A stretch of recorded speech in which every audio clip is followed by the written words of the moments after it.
नमस्कार दोस्तों, मैं पवन कौशिक SNP एकेडमी के यूट्यूब चैनल के माध्यम से आपका फिर से स्वागत करता हूं। जैसा कि आपने हमारी पिछली क्लासें देखी होंगी, भूगोल के लिए जो विश्व भूगोल की हमारी क्लासें चली हुई हैं, उसके अंदर आपने पढ़ा होगा, जो पहली क्लास पढ़ाई थी उसके अंदर हमने आपको ब्रह्मांड के बारे में बताया था। उसके बाद सूर्य ग्रह, उसके बाद बताया था हमने आपको सौरमंडल के बारे में, सोलर सिस्टम, ग्रहों के बारे में। फिर हमने अगली क्लास जो पढ़ी थी उसके अंदर पृथ्वी की दैनिक गतियों के बारे में, घूर्णन गतियों के बारे में। उससे हमने क्या देखा था, दैनिक गतियों और घूर्णन गतियों से उससे हमने देखा था कि पृथ्वी अपने अक्ष पर कितने डिग्री, जो धरती है वो अपने अक्ष पर कितने डिग्री झुकी हुई है और कितने दिन में कितने चक्कर लगाती है। उसके अलावा जो आज की क्लास में हम पढ़ेंगे सूर्य ग्रहण, चंद्र ग्रहण और ज्वार भाटा के बारे में। इंपोर्टेंट शब्द है ज्वार भाटा, सूर्य ग्रहण और चंद्र ग्रहण। ज्वार भाटा, सूर्य ग्रहण और चंद्र ग्रहण, ये तीनों टॉपिक एक ही साथ पढ़े जाते हैं क्योंकि ये तीनों आपस में लिंक टॉपिक है। ज्वार भाटा क्या होता है, सूर्य ग्रहण क्या होता है और चंद्र ग्रहण कब होता है, ये सारी बातें आज की क्लास में हम देखेंगे। ज्वार भाटा को पढ़ने के लिए हमें चंद्र ग्रहण और सूर्य ग्रहण के बारे में पता होना चाहिए। क्यों? क्योंकि जो ज्वार भाटा था ना पृथ्वी पर, वो पृथ्वी पर आपको पता होगा, पिछली क्लास में जब हम पढ़ रहे थे तो देखा था कि पृथ्वी का आकार ऐसा। जब हमने पृथ्वी देखी थी अपनी, जो थोड़ी सी चपटी आकार की है पृथ्वी, जिसको जियोड बोला गया है, ये जो पृथ्वी है हमारी, इस पर जो ज्वार भाटा आता, जो साइडों के अंदर यहाँ पर हमारा जल वाला भाग है, सबसे ज्यादा पृथ्वी पर जल की मात्रा, जो जल वाला भाग है उसके अंदर ही ज्वार भाटा आता है। हम जो निवास करते हैं ना, वो करते हैं महाद्वीप के अंदर, द्वीपों के अंदर। इस जगह पर एशिया महाद्वीप के अंदर, भारत देश के अंदर हम निवास करते हैं। लेकिन हमको ये नहीं लगता कि ज्वार भाटा कब आया और कब नहीं आया। ये कभी मत समझना जो समुद्र के अंदर लहरें उठती हैं वो ज्वार भाटा है, वो ज्वार भाटा नहीं है। समुद्र के अंदर लहरों का उठना ज्वार भाटा नहीं है। जो लहर आती है जाती है वो ज्वार भाटा नहीं है। ज्वार भाटा आज की क्लास में देखेंगे हम क्या होता है ज्वार भाटा। जो ज्वार भाटा है, ये दो शब्द है, एक ज्वार एक भाटा। और जिस टाइम ज्वार होगा उसी टाइम भाटा भी होगा, सेम टू सेम। उसी समय जहां ज्वार होगा उसके विपरीत साइड या उसके 90 डिग्री के एंगल पर भाटा होगा समुद्र के अंदर। तो ज्वार भाटा आने के लिए सबसे बड़ी बात क्या है कि ज्वार भाटा जो हमारा आता है वो आता है चंद्रमा और सूर्य की आकर्षण शक्ति के कारण। किन किन की आकर्षण शक्ति? एक तो चंद्रमा की और एक सूर्य की। जो इनकी आकर्षण शक्ति होती है चंद्रमा और सूर्य की, उनके कारण ही जो पृथ्वी पर जल वाला भाग है वहां पर ज्वार भाटा की स्थिति उत्पन्न होती है। अब देखेंगे ज्वार भाटा कैसे होता है। ज्वार भाटा देखने से पहले आपको चंद्रमा और सूर्य, ये हमारी पृथ्वी, और यहाँ अगर बात करें हमारे सूर्य की, अब सूर्य के चारों तरफ परिक्रमा लगा रही है और पृथ्वी, और पृथ्वी के चारों तरफ जो परिक्रमा लगाता है उसको बोला जाता है क्या? चंद्रमा। तो हम जो ज्वार भाटा देखेंगे वो सूर्य के कारण नहीं, चंद्रमा के कारण ज्यादा उत्पन्न होता है ज्वार भाटा। किस लिए? सूर्य का जो आकर्षण शक्ति है वो पृथ्वी पर है तो ज्यादा, लेकिन सूर्य पृथ्वी से 14.98 करोड़ किलोमीटर दूर होने के कारण इस पर इतना प्रभाव नहीं डाल पाता जितना कि चंद्रमा डालता है। चंद्रमा पृथ्वी के बिल्कुल पास से है, तो चंद्रमा की जो आकर्षण शक्ति है वो पृथ्वी पर ज्यादा होती है, और जिसके कारण यहाँ पर कैसी स्थिति उत्पन्न होती है? ज्वार भाटा की। तो इसकी बात करें हम चंद्रमा की, हालांकि सूर्य के कारण भी ज्वार भाटा आता है, लेकिन सूर्य के कारण कम ज्वार भाटा आता है। जो ज्वार भाटा ज्यादा आता है किसके कारण आता है? चंद्रमा के कारण। और इसी से हमारा यहाँ से अगले दो टॉपिक भी कंप्लीट होंगे, सूर्य ग्रहण और चंद्र ग्रहण के। पहले ज्वार भाटा देखिए क्या होता है। जब चंद्रमा की किरणें आकर्षित करती हैं पृथ्वी को अपनी तरफ, तो उस टाइम पर जो पृथ्वी के अंदर जल की स्थिति है वो कैसी हो जाती है? वो देखो, यहां से तो जो जल है ना वो नीचे की तरफ आ जाएगा।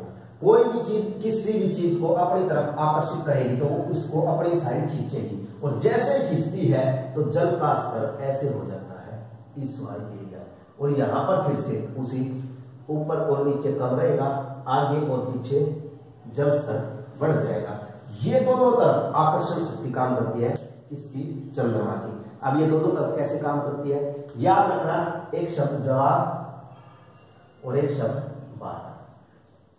यहां से आपको देखने से भी पता लग गया होगा कि जो ज्वार आता उसके समय जल फैल जाता है, और जब भाटा होता है तो उसके समय जल नीचे की तरफ आ जाता है। एक बार लहर ऊपर उठती है, दोबारा नीचे उठती है। जहां लहर नीचे जाएगी, लहर ना कहकर जल को जहां नीचे जाएगी, उस शब्द को क्या बोला जाता है?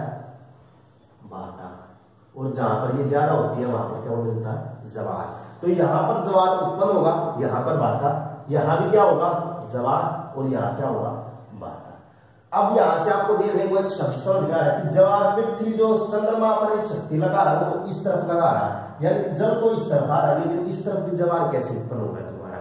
चलो यहाँ ज्वार उत्पन्न है तो यहाँ बाटा होगा, जल इस तरफ जाएगा तो ऊपर से नीचे आएगा और नीचे से ऊपर जा रहा है। ऐसा क्यों? ऐसा इसलिए होता है कि आपने एक न्यूटन का तीसरा नियम पढ़ा होगा कि प्रत्येक क्रिया की प्रतिक्रिया होती है इक्वल एंड अपोजिट। जब आप किसी चीज को, वजनदार चीज को उठाते हो तो आपको उसको उठाकर चलने के लिए अगर आप उसको आगे उठा रहे हो तो पीछे की तरफ से बल लगाना पड़ता है। ऐसा ही होता है जब जल इस तरफ जाता है तो पृथ्वी अपना संतुलन बनाने के लिए यहाँ पर भी ज्वार उत्पन्न कर देती है। जो जल होता है वो यहाँ तो ज्वार उत्पन्न करता ही करता है, साथ के साथ पीछे की साइड भी ज्वार उत्पन्न करेगा। जब चंद्रमा चक्कर लगाता पृथ्वी में यहाँ आएगा तब यहाँ भी ज्वार आएगा और इसके कारण यहाँ ज्वार आएगा। दूसरी बात, जब चंद्रमा यहाँ पहुंच रहा, अब बाटा यहाँ आया हुआ है तो इसके विपरीत साइड में दोनों साइड बाटा मिलेगा आपको, यहाँ पर ज्वार, और एक यहाँ से और इसको अपना एक पृथ्वी का चक्कर लगाने के लिए कितने आवर की, 24 घंटे। और 24 घंटे के साथ साथ आप एक शब्द देखते हो कि अगर यहाँ पर ज्वार उत्पन्न है तो ये कितने टाइम बाद दोबारा जो ज्वार उत्पन्न होगा वो 12 घंटे बाद उत्पन्न होगा। याद रखना, पृथ्वी पर अगर एक बार ज्वार उत्पन्न हुआ है तो दूसरे समय पर विपरीत दिशा में जो ज्वार उत्पन्न होगा कितने घंटे बाद, 12 घंटे बाद। यहां से यहां तक देखें तो 6 घंटे बाद। इसको 6 घंटे, यहां से यहां तक एक ज्वार से बाटा में पहुंचने के लिए 6 घंटे, फिर बाटा से ज्वार जब आएगा तो 6 घंटे, फिर यहाँ पर 6 घंटे और फिर यहाँ पर 6 घंटे। ऐसा करते करते 6 घंटे बाद ज्वार, 6 घंटे बाद फिर बाटा, फिर ज्वार, फिर बाटा, फिर दोबारा से ज्वार, तो 24 घंटे बाद दोबारा से ज्वार आता है। याद करने का तरीका ये है कि 24 घंटे के अंदर समुद्र का स्तर 2 बार ऊपर उठता है जिसे ज्वार कहते हैं, और 24 घंटे में ही समुद्र का स्तर 2 बार नीचे गिरता है जिसको बाटा कहते हैं।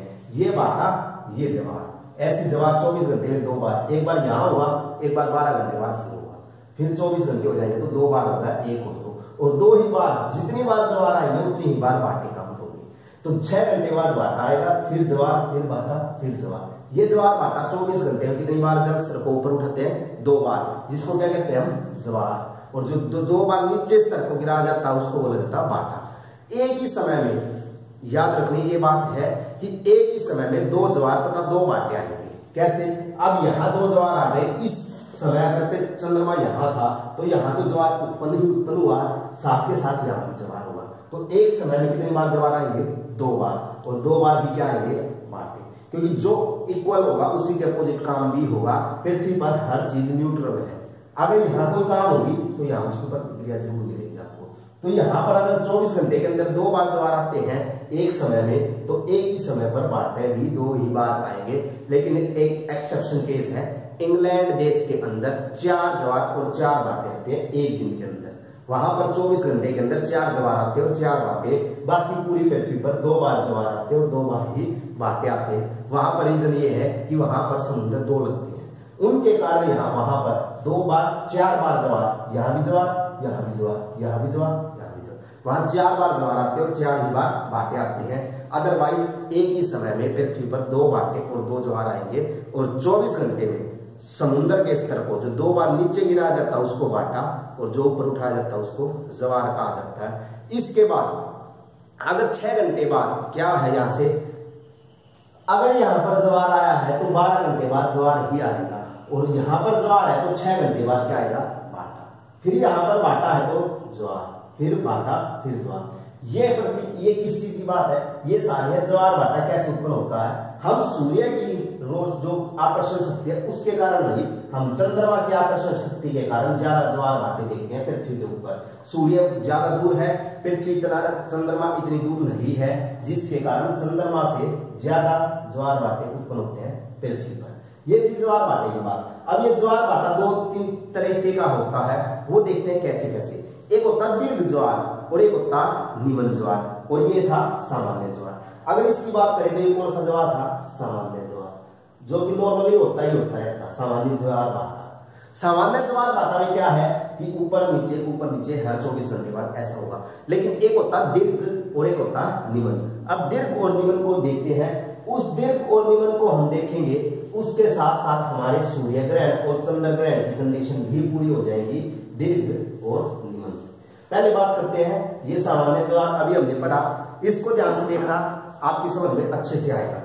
इसके बाद दीर्घ ज्वार की बात करें और निमन ज्वार की बात करें कि दीर्घ ज्वार बाटा और निमन ज्वार बाटा।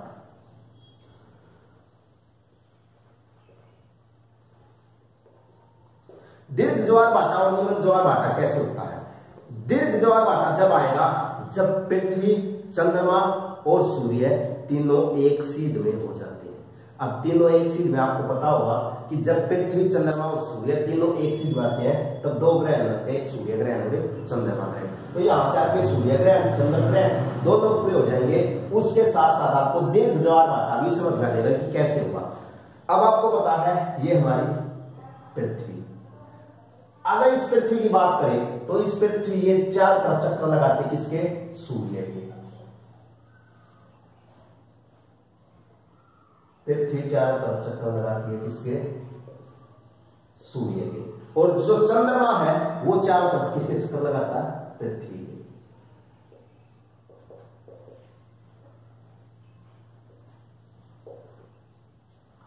चंद्रमा चारों तरफ चक्कर लगाता है पृथ्वी के और पृथ्वी चारों तरफ चक्कर लगाती है सूर्य के। यानी कि दो कंडीशन होती है कि सूर्य तो अपनी जगह स्थिर रहता ही रहता है, पृथ्वी, चंद्रमा एक बार।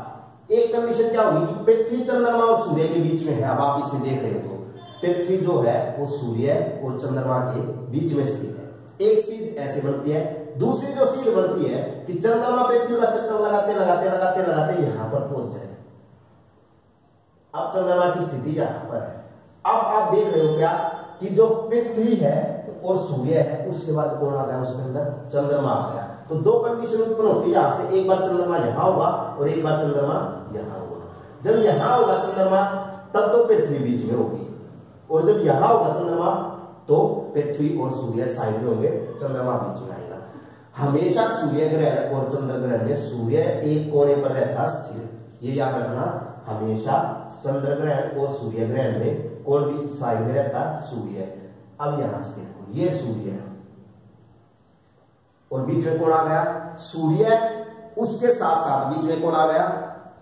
चंद्रमा। और यहां हमारी पृथ्वी। ये सूर्य, ये चंद्रमा और ये पृथ्वी। सूर्य, चंद्रमा, पृथ्वी। ग्रहण के समय ऐसी ही कंडीशन उत्पन्न होती है। कैसे? अब सूर्य की किरणें पृथ्वी पर पहुंच रही थी, लेकिन उस सूर्य की किरणें पृथ्वी पर पहुंचने से किसने रोक दी? चंद्रमा ने। जब चंद्रमा के कारण सूर्य की कम किरणें पृथ्वी पर पहुंचती हैं तो उस ग्रहण को कौन सा ग्रहण कहा जाता है? सूर्य ग्रहण। कि अब हमको सूर्य ग्रहण हो गया, सूर्य पूरा दिखाई नहीं दे रहा, किससे? पृथ्वी से। बीच में कौन आ गया? चंद्रमा। पृथ्वी से एक व्यक्ति यहां खड़ा है और वो सूर्य को देख रहा है, लेकिन क्या हुआ कि बीच में घूमता घूमता चंद्रमा बीच में आ गया, तो अब वो व्यक्ति यहां से इतने सूर्य को नहीं देख पाएगा। जो ये इतना सूर्य इस चंद्रमा ने ढक लिया, इसके कारण ही यहां पर कौन सा ग्रहण लग गया? सूर्य ग्रहण। ये कंडीशन होती है सूर्य ग्रहण की कि जब पृथ्वी और सूर्य के बीच में कौन आ जाए? चंद्रमा। पृथ्वी, चंद्रमा और सूर्य तीनों एक सीध में होते हैं तो दीर्घ ज्वार आता है। और ये कंडीशन दो बार उत्पन्न होती है, एक बार सूर्य ग्रहण में, एक बार चंद्र ग्रहण में। अब चंद्र ग्रहण कैसे होता है वो देख लो। अब सूर्य तो एक साइड है ही है, यहां सूर्य है, यहां थी पृथ्वी और यहां था चंद्रमा। ये चंद्रमा, ये पृथ्वी, ये सूर्य। सूर्य अपना जो प्रकाश देता हो किसको देता है? चंद्रमा को। अब क्या हुआ कि सूर्य का जो प्रकाश चंद्रमा की तरफ जा रहा था, लेकिन पृथ्वी के बीच में आ जाने से इस वाली जगह से एक व्यक्ति जब चंद्रमा की तरफ देखता है तो जो सूर्य का प्रकाश है वो ऐसे निकल जाता है और उसको चंद्रमा नहीं दिखाई दे पड़ता। जब उसको चंद्रमा नहीं दिखाई देता तो इस कंडीशन को कौन सा ग्रहण कहा जाता है? कि चंद्र पर ग्रहण हो गया, चंद्र ग्रहण हो गया। जब सूर्य की किरणें चंद्रमा पर नहीं पहुंच पाती बीच में पृथ्वी के आ जाने के कारण, तो उस कंडीशन में चंद्र ग्रहण होता है। और जब सूर्य की किरणें पृथ्वी पर चंद्रमा के कारण नहीं पहुंच पाती, उस कंडीशन को सूर्य ग्रहण कहते हैं। ये दोनों समय कब कब होते हैं? हमेशा दीर्घ ज्वार भाटा जब भी आएगा, याद रख लेना, दीर्घ ज्वार भाटा जिस दिन भी आएगा उस दिन या तो अमावस्या होगी या पूर्णिमा होगी। क्यों? इस बात का भी रीजन आप शुरू से पढ़ते आ रहे हैं कि दीर्घ ज्वार भाटा अमावस्या या पूर्णिमा के दिन ही क्यों आता है? क्योंकि सूर्य ग्रहण और चंद्र ग्रहण हमेशा अमावस्या और पूर्णिमा को ही लगती है। अमावस्या के दिन सूर्य ग्रहण और पूर्णिमा के दिन चंद्र ग्रहण। चंद्र ग्रहण पूर्णिमा के दिन, अमावस्या के दिन सूर्य ग्रहण, तो हमेशा दीर्घ ज्वार भाटा अमावस्या या पूर्णिमा के दिन ही आता है, जिस दिन ये कंडीशन उत्पन्न होती है। जिस दिन ऐसी कंडीशन हो जाती है उसी दिन कौन सा ज्वार भाटा जाता है? दीर्घ ज्वार भाटा। फिर एक छोटा सा नाम आता है निमन ज्वार भाटा, कि निमन ज्वार भाटा क्या होता है। अब निमन ज्वार भाटे के अंदर जब हम देखते हैं, जब भी सूर्य, चंद्रमा और पृथ्वी एक सीध में होते हैं तो उस टाइम पर आता है दीर्घ ज्वार भाटा। लेकिन जब सूर्य, चंद्रमा और पृथ्वी समकोण हो जाए, अब तक तो था 0 डिग्री या 180 डिग्री पर, अब अगर उनको समकोण कर दे, समकोण की स्थिति में आ जाएंगे तो निमन ज्वार भाटा आएगा। दीर्घ ज्वार भाटा पढ़ा, उससे पहले सामान्य ज्वार भाटा पढ़ा था, अब पढ़ते हैं निमन ज्वार भाटा।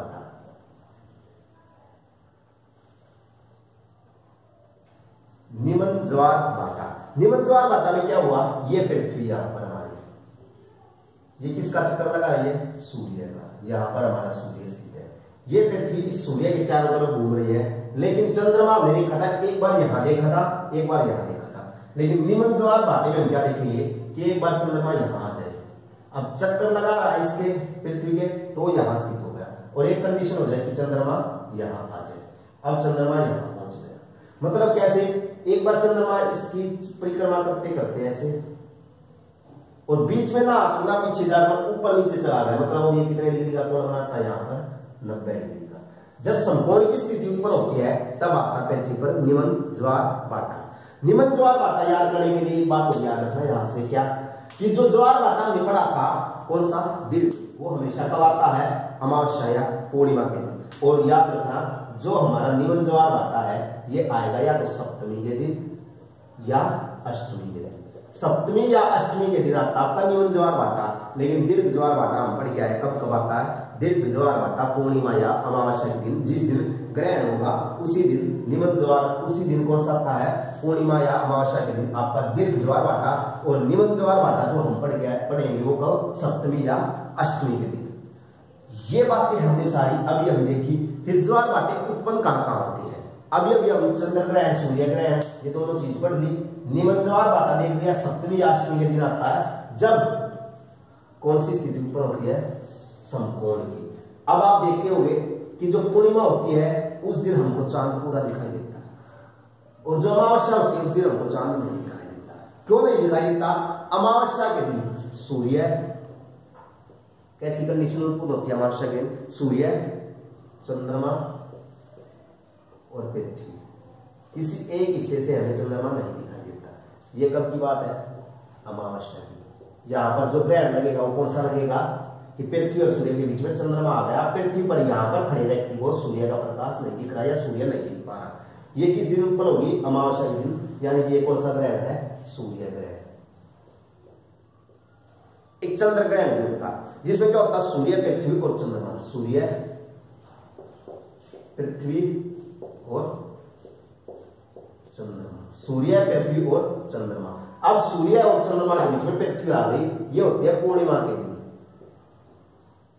और यहां ग्रहण होता है चंद्र ग्रहण। ये दोबारा से लिखने का सिर्फ एक छोटा सा रीजन है ताकि आपको सप्तमी और अष्टमी का दिन पता लग जाए। सप्तमी अष्टमी दो बार आते हैं महीने के अंदर, एक बार शुक्ल पक्ष की, एक बार कृष्ण पक्ष की। वो कैसे कैसे? अब चंद्रमा यहां पहुंच जाता है तो सप्तमी अष्टमी आएगी, जब यहां आ गया तो कृष्ण पक्ष की सप्तमी अष्टमी आएगी। क्यों? क्योंकि अब जो अमावस्या आएगी उसके बाद चंद्रमा घूमता घूमता इन दोनों के बीच में आ जाएगा, सूर्य पृथ्वी के बीच में कौन आ जाएगा? चंद्रमा। जब यहां चंद्रमा आता है तो हमने देखा कौन सा होता है? सूर्य ग्रहण, या जिसको अमावस्या बोलते हैं। अमावस्या कब आती है? जब कृष्ण पक्ष आता है। उसके बाद चंद्रमा यहां पहुंच जाएगा सप्तमी अष्टमी के दिन, फिर दोबारा से यहां आएगा चंद्रमा। अब जैसे चंद्रमा यहां पहुंचता है तो हमारा कौन सा आता है? पूर्णिमा।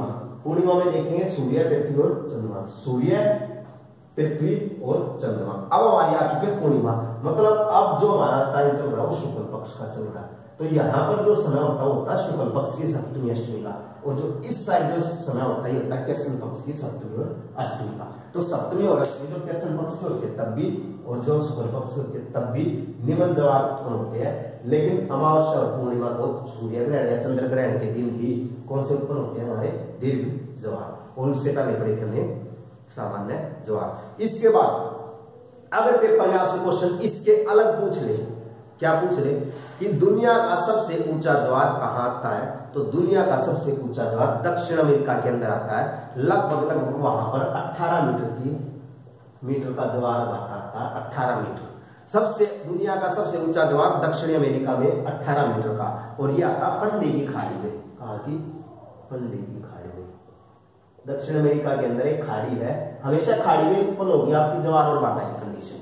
आप द्वीप के अंदर रहते हो, दिल्ली हरियाणा के अंदर रहते हो, यहाँ पर ज्वार भाटा नहीं आएगा क्योंकि यहाँ पर कोई खाड़ी नहीं होती। तो फंडी की खाड़ी में 18 मीटर ऊंचा ज्वार आता है, और ये कहां पर है, दक्षिणी अमेरिका में। भारत में कहां आते हैं, एक कच्छ की खाड़ी में और एक खंबात की खाड़ी में। आपने भारत का मैप देखा हुआ ऐसे कुछ, जब हम भारत का मैप यहां से गुजरात की साइड से देखते हैं तो यहां पर खंबात की खाड़ी, और यहां पर हमारी लगती है कच्छ की खाड़ी, जिसको कच्छ कारण बे ऑफ कच्छ बोला जाता है। कच्छ की खाड़ी यहां पर उत्पन्न होते हैं हमारी कौन से, जिनको बोला जाता है ज्वार भाटा। ये ज्वार भाटा जो होते हैं इनसे उत्पन्न होती है इसके अंदर, खंबात की खाड़ी के अंदर जो उत्पन्न होती है वो होती है ज्वारी तरंगे। ज्वारी तरंगे यहाँ पर उत्पन्न होती है, जिनसे यहाँ पर काम किया जा रहा है बिजली बनाने के लिए। अभी यहाँ पर प्रोजेक्ट है बिजली बनाने के लिए, यहाँ पर इस खंबात की खाड़ी में जो ज्वारी तरंगे उत्पन्न होती है उन्हीं से बिजली बनाने का काम किया जाएगा। कि एक बार ज्वार भाटा ऐसी कंडीशन।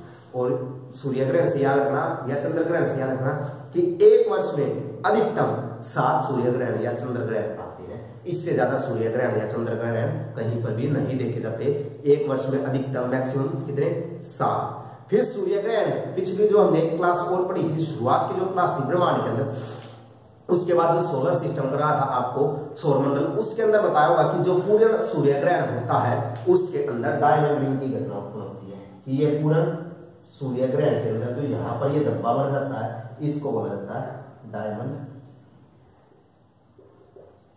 रिंग। डायमंड रिंग की घटना अगर पेपर में कब उत्पन्न होती है, सूर्य ग्रहण के दौरान। ये आपको मैंने सोलर सिस्टम में भी बताया था कि पूर्ण सूर्य ग्रहण के दौरान ही डायमंड रिंग की घटना उत्पन्न होती है, जिसको हम कौन से बोलते हैं, हीरा डायमंड रिंग बोलते हैं, जिसको जो ये घटना उत्पन्न होती है कब, पूर्ण सूर्य ग्रहण। ये हमने आज की क्लास में देखा कि ज्वार भाटा कैसे आते हैं। ज्वार भाटा पर किसका प्रभाव पड़ता है, चंद्र ग्रहण, सूर्य ग्रहण, उसके साथ साथ चंद्रमा की किरणों के कारण पृथ्वी पर ज्वार भाटा उत्पन्न होते हैं। सामान्य ज्वार भाटा, दीर्घ ज्वार भाटा पूर्णिमा या अमावस्या के दिन, निमन ज्वार भाटा सप्तमी या अष्टमी के दिन, जब पृथ्वी और चंद्रमा और सूर्य संपूर्ण पर स्थित होते हैं। और जब 0 डिग्री या 180 डिग्री पर होते हैं तो अमावस्या या पूर्णिमा आती है, जिस टाइम पर कौन से ग्रहण होते हैं, सूर्य ग्रहण या चंद्र ग्रहण। ये थी आज की हमारी क्लास जिसमें हमने ये सारी बातें देखी। अगली जो क्लास पढ़ेगी उस क्लास के अंदर हम पढ़ेंगे अक्षांश व देशांतर, लैटिट्यूड और लॉन्गिट्यूड के बारे में, अक्षांश व देशांतर के बारे में। तब तक अगर आपको ये वीडियो पसंद आई हो तो इसको लाइक करना, शेयर करना, और चैनल को जाते जाते एक बार सब्सक्राइब जरूर करना।